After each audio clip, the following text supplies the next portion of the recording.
मौला ॾींदई हयाती दिल पर आबाद हूंदे हर मैदान में तू बाजी यार खटींदे ये सॼा वांदा माण्हू इहो टेबुल वेचे बि खाई वेंदो पंजाब वारा पंजाब छॾे इनखे थाणे जी सख़्त ज़रूरत स्कूल में डीएसपी साहब खे असांजी अपील आहे पर पत पत पत पत पत ॻाल्हि सम्झ में नथी अचे त ॻाल्हि खे किथां शुरू कजे, लेकिन एतिरो ज़रूरु चवंदुसि त हर दौर में अहिड़नि माण्हुनि अची करे इनकलाब खे धिका ॾिना आहिनि। रौंती जे कचे वारे इलाइक़े ड्रिंक मलूक वाली साम्हूं तक़रीबन 4 किलोमीटर अंदरि कचे में वाक़ई ॻोठ नूर मोहम्मद शर आहे, जन जा जानशीन पुट इलाही बख़्श शर ऐं गुलशेर शर केरु सॾ आहे।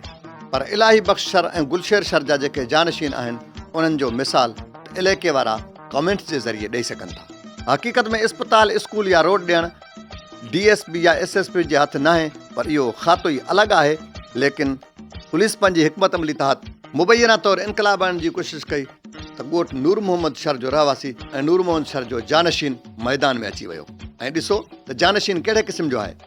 नूरमन शर ॻोठ बि आहे जेको तव्हांखे फोटू में ॾेखारींदा पिया आहियूं। इहे सॼा वांदा माण्हू आहिनि जेके ॿाहिरां पंजाब जी हद में गाॾियूं पाए स्कूल जो उते ई प्रोग्राम थींदो पिया। पंजाब वारा पंजाब छॾे सखी उताक ते वेठो आहे इन नियत सां त को महिमान अचे त उन जा हथ धोराए सघे। हीअ आहे ॻोठ नूर मोहम्मद शर में नूर मोहम्मद शर जो जानशीन सॾ रहंदड़ शाहू शर। सवालिया निशान हीअ आहे त हीअ सभई ॿार शाहू शर जा आहिनि।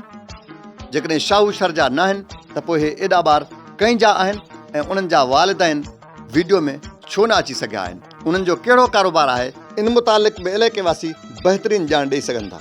ऐं क़ौमी हक़ीक़त जी टीम जॾहिं इलाइक़े जो विज़िट कयो त उते नज़र ईंदड़ हिकु शख़्स जेको नसीर मंदालो ॿुधाए पियो, हुनजो चवणु हो त चाचो कुराड़ो जेको रड़तो पियो चवंदो पियो जो स्कूल जो मूंखे मुंहिंजी सिंध सरकार खे इहा अपील आहे त इनखे स्कूल जो इहो टेबुल वेचे बि खाई वेंदो।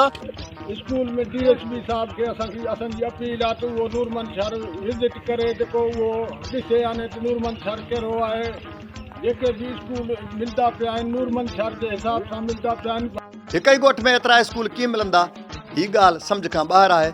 पर मुंहिंजी बि SSP घोटकी ऐं DSP रौंती खे मुअद्दिबाना गुज़ारिश हूंदी त हिननि खे हिकिड़ो स्कूल हर हाल में ॾिनो वञे। ऐं हीअ वरी छा थो चए, इनखे थाणे जी सख़्त ज़रूरत तो छोरा चंडरा हिननि जा।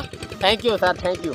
ऐं अलाह मां उमेद इहा आहे त हिन कम खे इलेक्शन खां अॻु में पूरो कयो वेंदो।